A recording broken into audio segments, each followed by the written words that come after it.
Dans cet épisode, nous allons voir ensemble les différentes manières de mesurer la lumière, les avantages et les inconvénients de chacune des méthodes, et à la fin, je vous présenterai ma méthode personnelle pour mesurer la lumière. C'est parti!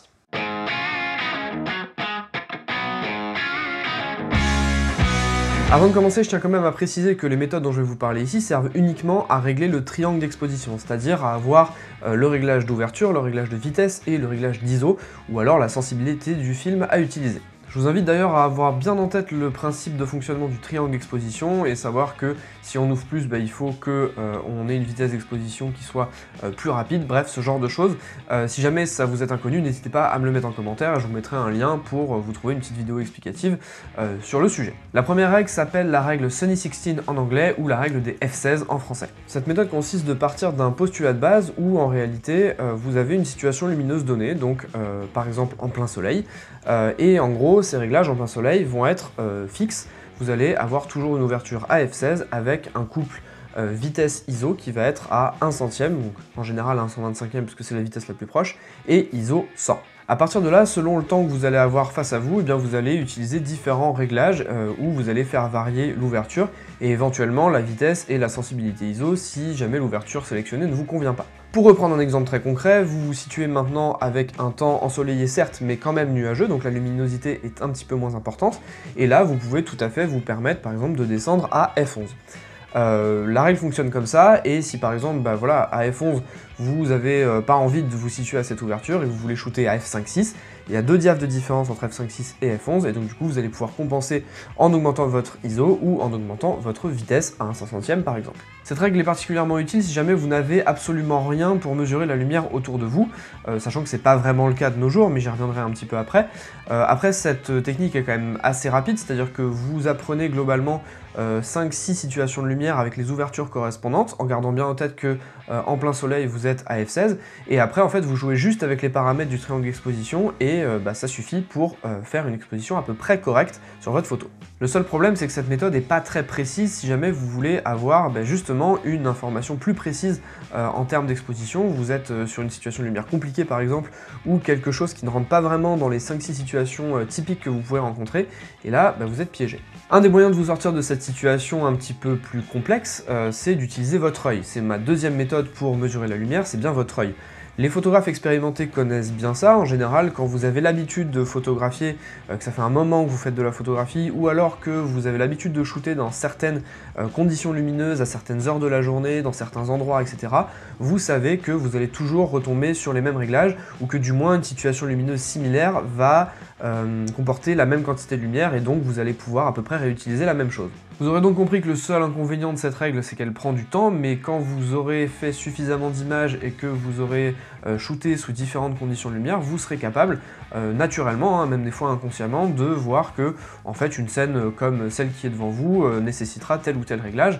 Et ce qui est vraiment intéressant avec ça, c'est que si vous vous entraînez à éduquer justement votre œil à une scène, à vous dire tiens, moi je mettrais tel réglage, et après le comparer avec un moyen de mesure de la lumière qui est, on va dire, scientifique, et pas basé sur l'expérience, et bien du coup vous allez pouvoir vous comparer et savoir si vous étiez dans le vrai ou si vous étiez plutôt dans le faux. La troisième méthode de mesure dont on va parler, c'est la méthode de mesure réfléchie, qui en fait est la plus utilisée puisque tout simplement c'est une méthode qui est utilisée et qui est mise en place dans tous les boîtiers photo numériques et la plupart des boîtiers photo argentiques.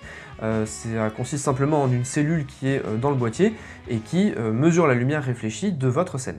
Petite précision sur la lumière réfléchie, on parle de lumière réfléchie quand on a une source lumineuse, qu'elle frappe un sujet et que la lumière qui nous est renvoyée sur notre appareil photo et celle qui est mesurée, c'est la lumière réfléchie. C'est-à-dire que par exemple, si vous avez un sujet, quelqu'un qui est habillé en noir ou quelqu'un qui est habillé en blanc, il ne va pas réfléchir la lumière de la même manière et du coup la mesure sera différente selon comment votre sujet réfléchit la lumière.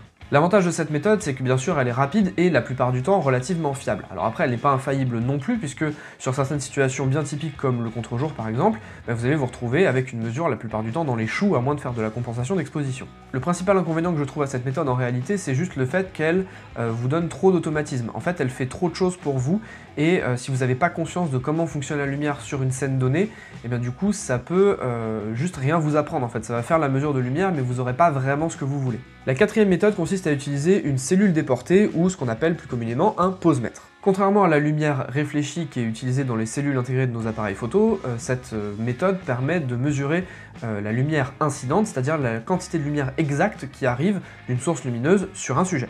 L'avantage de cette méthode, c'est qu'elle n'est absolument pas sensible à la réflectance de votre sujet. Alors oui, je sais, j'utilise des mots très savants, mais c'est pas bien compliqué, la réflectance, c'est juste le rapport entre la lumière qui est reçue et la lumière qui est renvoyée. Donc en gros, c'est la quantité de lumière qu'on va effectivement renvoyer ou pas.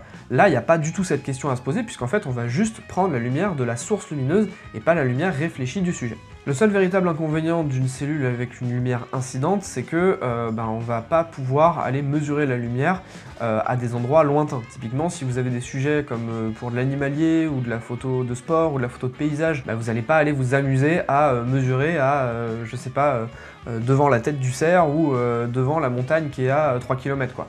Donc forcément, ça comporte quelques inconvénients, mais encore une fois, vous pouvez utiliser d'autres méthodes que je vous ai décrites précédemment pour estimer la lumière dont vous avez besoin pour photographier une scène donnée. Mais bon, le principal avantage pour moi reste quand même le fait que vous allez beaucoup plus apprendre en utilisant une cellule déportée, puisque vous allez pouvoir mesurer différentes zones de votre scène, et du coup ça va vous permettre de mieux comprendre ce que vous faites, de mieux comprendre ce que vous mesurez également, et donc d'avoir une image qui est un petit peu plus précise, un petit peu plus recherchée en termes de mesure de lumière. J'en profite également pour vous rappeler que j'ai testé une cellule à main sur cette chaîne, la Minolta qui est ici, et donc je vous laisse aller voir sur la chaîne si jamais ça vous intéresse de voir comment fonctionne ce genre d'objet. Enfin, j'en profite pour vous rappeler que vous pouvez complètement utiliser votre smartphone pour mesurer la lumière. En général, vous pouvez le faire en mesure incidente et en mesure réfléchie, donc ça c'est l'avantage. Certaines cellules à main le proposent, bien sûr, mais voilà, c'est des tarifs qui sont pas les mêmes que juste une application téléchargée sur smartphone. Globalement, j'ai fait quelques tests et les résultats sont plutôt bons. Il n'y a pas vraiment d'écart entre les deux mesures, entre une mesure avec une vraie cellule et une application smartphone. Et voilà, globalement, si jamais vous n'avez pas envie d'investir dans une cellule, télécharger une application smartphone, même payante, ça fera toujours le taf. Après, gardons en tête que voilà, c'est quelque chose qui peut quand même dépanner si jamais vous avez besoin de mesurer la lumière et que vous n'avez aucun autre moyen.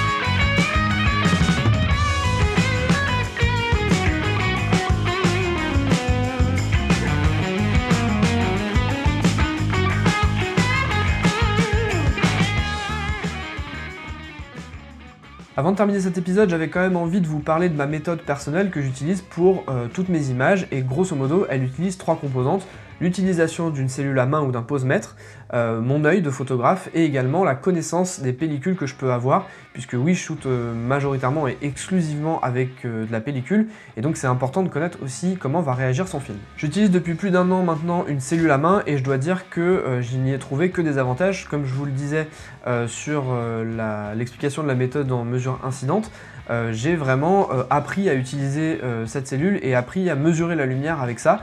Je suis beaucoup plus précis quand je veux mesurer des ombres par exemple, quand je veux mesurer des hautes lumières. Je sais reconnaître un petit peu le contraste de ma scène aussi, ça c'est plutôt intéressant.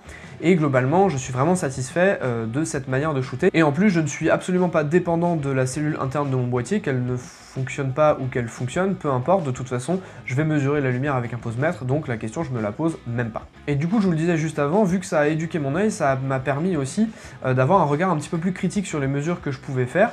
Ça me permet aussi justement d'estimer une valeur à une scène donnée, d'autant qu'en plus je shoot souvent avec les mêmes réglages. Globalement, c'est plus souvent de la 400 ISO quand je shoot en noir et blanc ou en couleur, et en plus je suis globalement à peu près toujours à 1/125e de seconde, je vais jamais plus haut, vous voyez, je me situe à peu près entre peut-être 1/60e et 1/250e, c'est quelque chose comme ça. Et après, je sais à peu près les couples ouverture-vitesse que je vais avoir selon les différentes scènes lumineuses. Donc voilà, ça, c'est une conséquence du coup de l'utilisation de la cellule, mais c'est aussi une des composantes de ma mesure de lumière. Étant donné que je n'utilise plus que le film comme support pour mes images, et bien du coup j'ai aussi appris à utiliser certaines pellicules puisqu'elles ne réagissent pas tout à fait de la même manière selon comment on les expose. J'aime bien prendre des exemples diamétralement opposés, la Portra et la Washi S. La Portra, vous savez que globalement c'est une pellicule couleur qui réagit bien aux surexpositions, donc on va avoir plutôt tendance à mesurer dans les ombres pour être sûr d'avoir du détail dans les ombres. Après, vous pouvez tout à fait vous dire que vous voulez exposer pour une valeur médium, entre les deux, médiane on va dire, quitte à risquer d'avoir des ombres un petit peu bouchées sur certaines scènes, mais ça vous apportera un rendu différent. La WHIS, par contre, je sais que c'est un film qui est très contrasté, donc soit déjà je vais aller chercher des scènes qui sont plutôt décontrastées pour bénéficier du contraste naturel de la pellicule, ou alors si je suis sur des scènes un petit peu plus contrastées, je vais avoir tendance à mesurer pour les hautes lumières parce que, étant donné le contraste assez fort de cette pellicule, vous n'aurez pas de détails dans les deux, c'est pas vraiment possible. Donc dans ces cas-là, je vais plutôt avoir tendance à mesurer pour les hautes lumières parce que j'ai pas envie d'avoir des blancs cramés, mais je risque d'avoir des noirs bouchés. Moi c'est quelque chose qui ne me dérange pas plus que ça sur cette pellicule, donc je prends ce parti-là. Mais par contre, vous pourriez avoir envie de faire complètement autre chose et de vous dire, bah non, moi je m'en fiche, j'ai pas envie d'avoir des zones qui soient bouchées dans les ombres, donc du coup je mesure pour les ombres, mais par contre derrière, je sais que je sacrifie mes hautes lumières qui elles vont être complètement cramées. Voilà, cette vidéo est maintenant terminée, j'espère qu'elle vous a plu, n'hésitez pas à la commenter si jamais vous avez des choses à dire par rapport à ce que moi je vous ai raconté. N'hésitez pas non plus à me suivre sur les réseaux sociaux et notamment sur mes comptes Instagram. Et enfin, si jamais vous avez envie de faire un geste pour cette chaîne, n'hésitez pas à aller voir mon compte Tipeee. En attendant, je vous dis à la prochaine, salut!